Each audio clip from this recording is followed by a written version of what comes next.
بسم اللہ الرحمن الرحیم۔ ہند آسان اسلامیات، سبق نمبر 15۔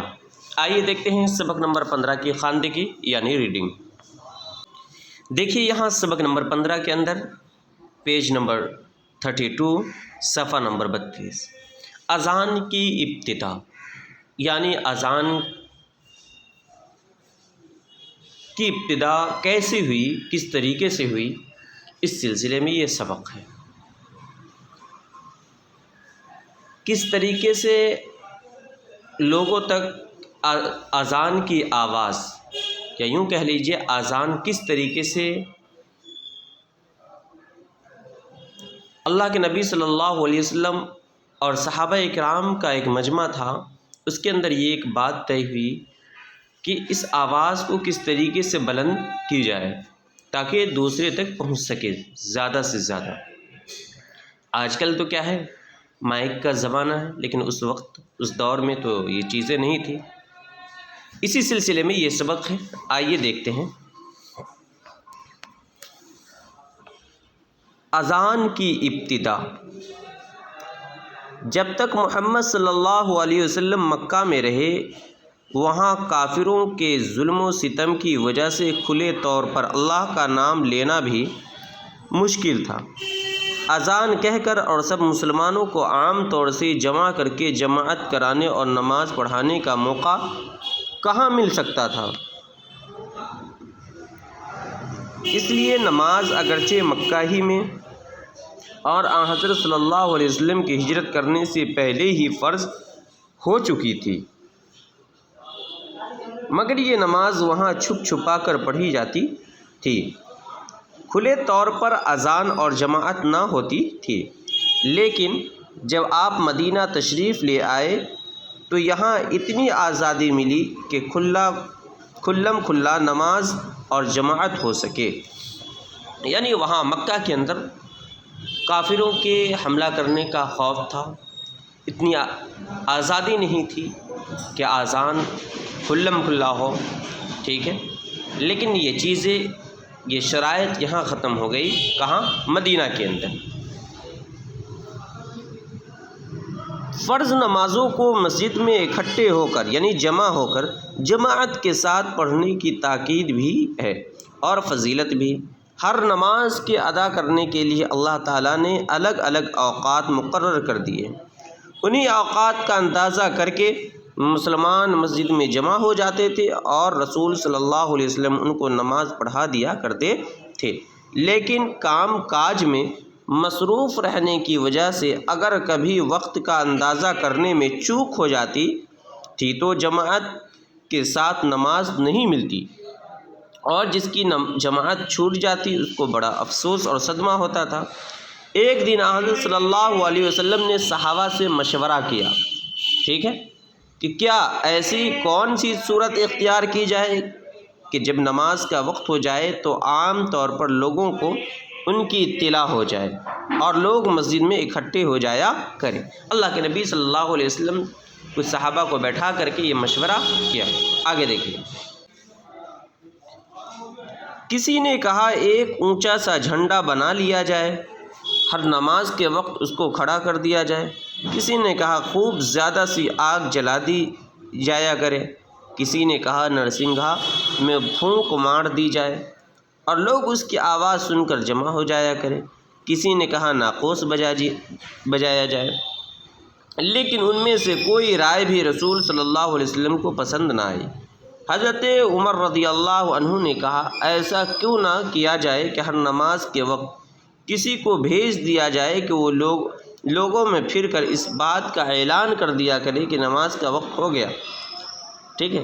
سردست حضرت صلی اللہ علیہ وسلم نے اسی رائے کو پسند فرمایا اور حضرت بلال رضی اللہ عنہ کو حکم دیا کہ ہر نماز کے وقت پکار دیا کریں۔ کیا پکار دیا کریں، کس طریقے سے پکار دیا کریں، وہ یہ دیکھیں آگے۔ اس وقت تو مشورہ کی یہ مجلس اسی فیصلے پر برخاست ہو گئی یعنی ختم ہو گئی، مگر یہ کوئی آخری اور قطعی فیصلہ نہ تھا۔ صحابہ میں ایک صاحب جن کا نام عبداللہ بن زید تھا، اس معاملے میں بڑے فکر مند تھے۔ ایک دن وہ صبح سویرے ہی حضرت صلی اللہ علیہ وسلم کی خدمت میں حاضر ہوئے، عرض کیا یا رسول اللہ، میں نے خواب میں ایک شخص کو دیکھا جن کے ہاتھ میں ناقوس تھا۔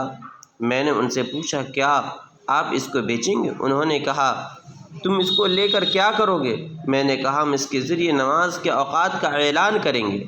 اس شخص نے کہا اس کام کے لیے میں تم کو اس سے بہتر صورت بتاتا ہوں۔ اس کے بعد اس نے اذان اور تکبیر کی یہ کلمات بھی سکھائے۔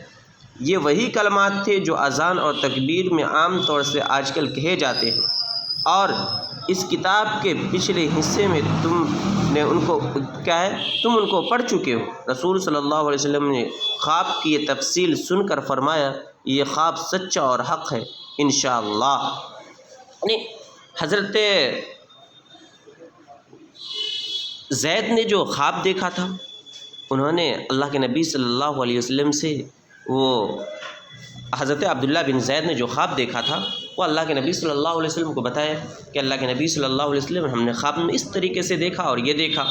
تو اللہ کے نبی صلی اللہ علیہ وسلم نے فرمایا کیا یہ خواب سچا اور حق ہے؟ ٹھیک ہے، آگے دیکھیے۔ اس کے بعد حضرت عبداللہ سے فرمایا کہ بلال کی آواز تمہاری آواز سے بلند ہے، اس لیے تم بلال کو یہ کلمات بتاتے جاؤ اور وہ اونچی آواز سے ان کو کہیں۔ چنانچہ حضرت بلال نے جب یہ اذان شروع کی تو حضرت عمر ان کی آواز سنتے ہی دوڑے ہوئے حضرت صلی اللہ علیہ وسلم کے پاس آئے اور کہا یا رسول اللہ، قسم ہے اس اللہ کی جس نے آپ کو سچا رسول بنا کر بھیجا ہے، میں نے وہی خواب دیکھا ہے جو عبداللہ بن زید نے دیکھا ہے۔ رسول صلی اللہ علیہ وسلم بہت خوش ہوئے اور فرمایا فللہ الحمد۔ اسی کے بعد سے یہ اذان کہنے کا سلسلہ شروع ہوا۔ تو اسے یاد رکھیں گے، اسی طریقے سے ہوا۔ اور یہ کب ہوا؟ تو یہ 1 ہجری کے اندر ہوا تھا، ٹھیک ہے، جو اب تک جاری ہے اور انشاءاللہ ہمیشہ جاری رہے گا۔ اذان کا یہ قصہ 1 ہجری کا ہے۔ کتنی ہجری کا ہے؟ 1 ہجری کا ہے۔ سبھی بچے اس بات کو یاد رکھیں گے کہ اذان کس سن میں اس کی ابتدا ہوئی اذان کی؟ تو 1 ہجری میں، ٹھیک ہے، 1 ہجری میں۔ اور حضرت بلال نے سب سے پہلی اذان کہی تھی، اور حضرت عبداللہ بن زید نے خواب کے اندر اس اذان اور تکبیر کو کیا ہے خواب میں دیکھا تھا، جسے اللہ کے نبی صلی اللہ علیہ وسلم نے سچا اور حق فرمایا، جس کی وجہ کر یہ اذان کی شروعات ہو گئی وبھی سے۔ آگے دیکھیے، یہاں دیکھیے الفاظ و معنی۔ فضیلت، بڑائی، برتری۔ ناقوس سنگ جو ہندو پوجا کرتے وقت بجاتے ہیں۔ سردست، اس وقت فی الحال۔ مجلس، بزم۔ برخاست، ختم، قطعی، آخری۔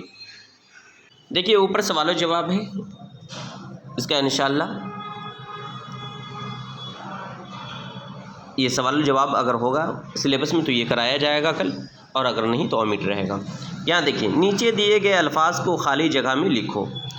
لفظ ہے مسجد، تاکید، جماعت، مسلمان، نماز۔ فرض نمازوں کو مسجد میں اکٹھے ہو کر جماعت کے ساتھ پڑھنے کی تاکید بھی ہے، اور فضیلت بھی۔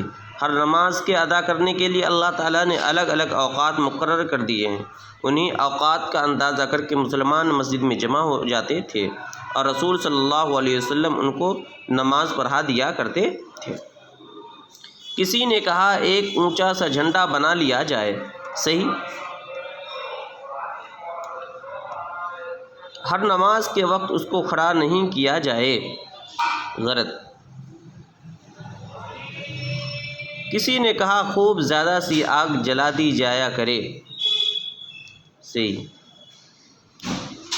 کسی نے کہا نرسنگھا میں پھونک نہیں ماری جائے، غلط۔ اور لوگ اس کی آواز سن کر جمع ہو جایا کریں، صحیح۔ اب یہاں کیا ہے؟ ملان ہے۔ نیچے دیے گئے جملوں کے صحیح جوڑ ملاؤ۔ اس وقت تو یہ مشورہ کی مجلس اسی فیصلے پر برخاست ہو گئی، مگر یہ کوئی آخری اور قطعی فیصلہ نہ تھا۔ میں نے ان سے پوچھا کیا آپ اس کو بیچیں گے؟ انہوں نے کہا تم اس کو لے کر کیا کرو گے؟ ہم اس کے ذریعے نماز کے اوقات کا اعلان کریں گے۔ تو سبھی بچے بالکل اچھی طریقے سے اس کی خواندگی کریں۔ ایک صفحہ نقل، دوسرے صفحے کے اندر الفاظ و معنی کو نوٹ کریں، بک ورک کو بک میں ہی نوٹ کر لیں، کاپی کے اندر نوٹ کرنے کی ضرورت نہیں ہے۔ یہی آج کا آپ کا سبق۔